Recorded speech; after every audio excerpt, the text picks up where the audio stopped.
Welcome to the unknown zone, where hidden history comes to light. Today, we uncover a story buried beneath decades of silence. This is the story of Hitler's secret doctor and the addiction that shaped the fate of a nation. A truth hidden behind closed doors, carried out through quiet injections and whispered diagnoses. Hitler projected the image of a powerful leader. He stood before millions as a symbol of discipline, strength, and control. But behind that carefully crafted image existed a man fighting exhaustion, pain, tremors, stomach problems, and a growing fear that his own body was beginning to betray him.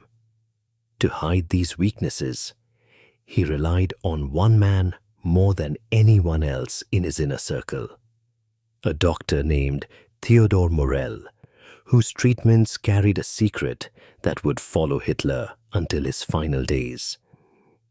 Morell first met Hitler in 1936. Hitler was suffering from intense stomach cramps, digestive issues, and fatigue.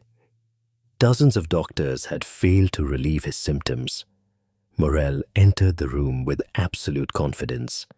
He offered a cocktail of vitamins, hormones, and a special mixture he claimed would bring immediate relief. Hitler agreed. Within hours, he felt energized and calm.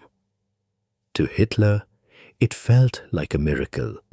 To Morell, it was the beginning of a relationship that would change the course of the Nazi leadership. Morell was unlike any doctor Hitler had ever met. He was eccentric, overweight, and often sweaty. Other Nazi leaders disliked him, calling him a quack and warning Hitler that his treatments were unscientific. But Hitler defended him fiercely. Morell was loyal. Morell was available day and night. And most importantly, Morell made Hitler feel strong, focused, and unstoppable, even when his health was deteriorating silently behind the scenes. What Hitler did not know was that many of Morell's treatments contained dangerous substances. Morell kept detailed notes of every pill, injection, and mixture he administered.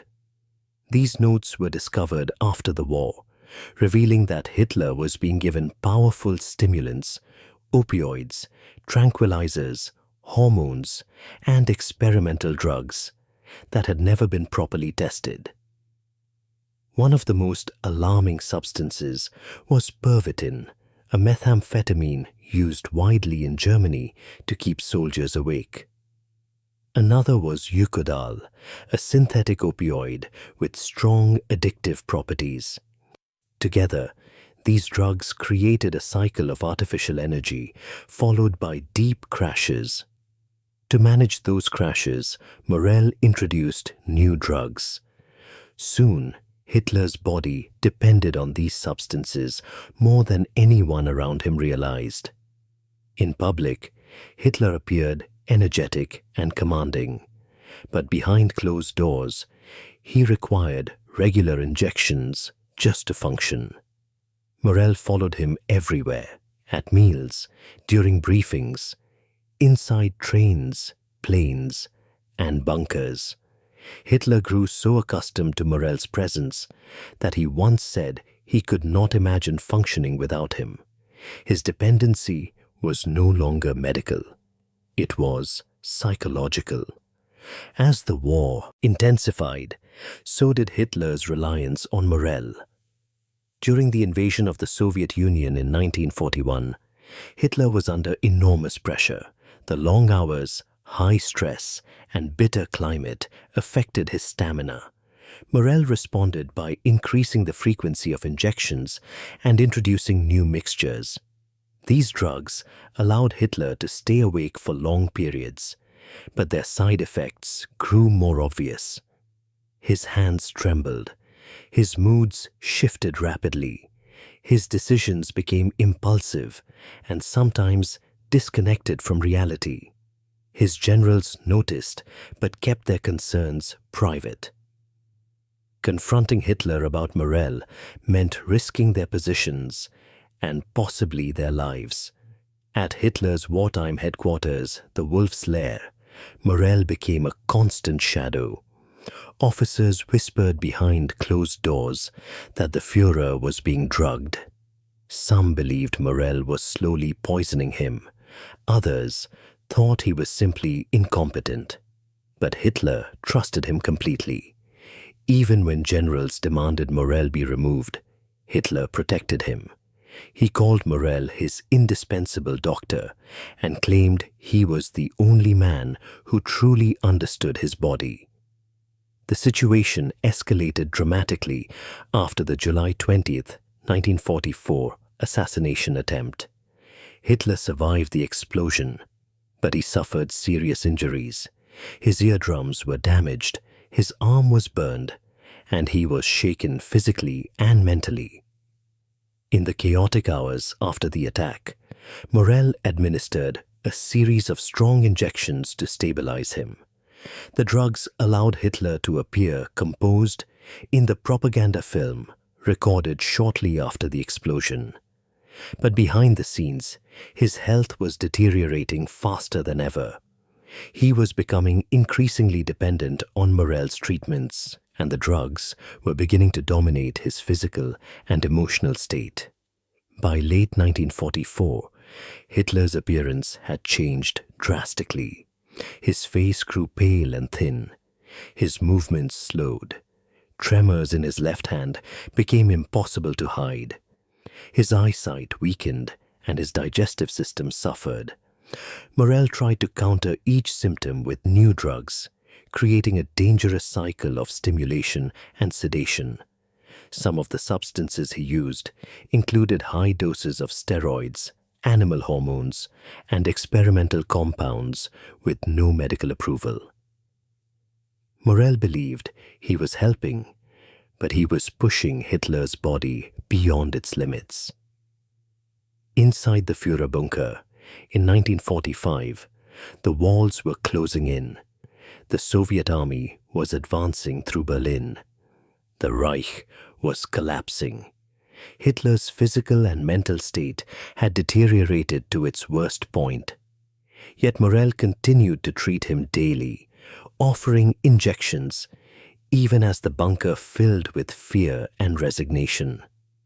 Some officers openly questioned Morell for the first time, believing the drugs were making Hitler's behavior even more unstable. But Hitler still protected him. That changed suddenly in April 1945. For reasons still debated by historians, Hitler dismissed Morell from the bunker. It may have been paranoia. It may have been frustration, or he may have finally realized his health was beyond saving. Morell left quietly, carrying his medical bag out of the bunker for the last time. Hitler received no more injections after that day. The days that followed were marked by a rapid decline. Hitler could barely walk. He slept poorly. His voice weakened. His decisions grew slower and more fatalistic. Symptoms of withdrawal began to appear as his body reacted to the sudden absence of the drugs he had relied on for almost a decade.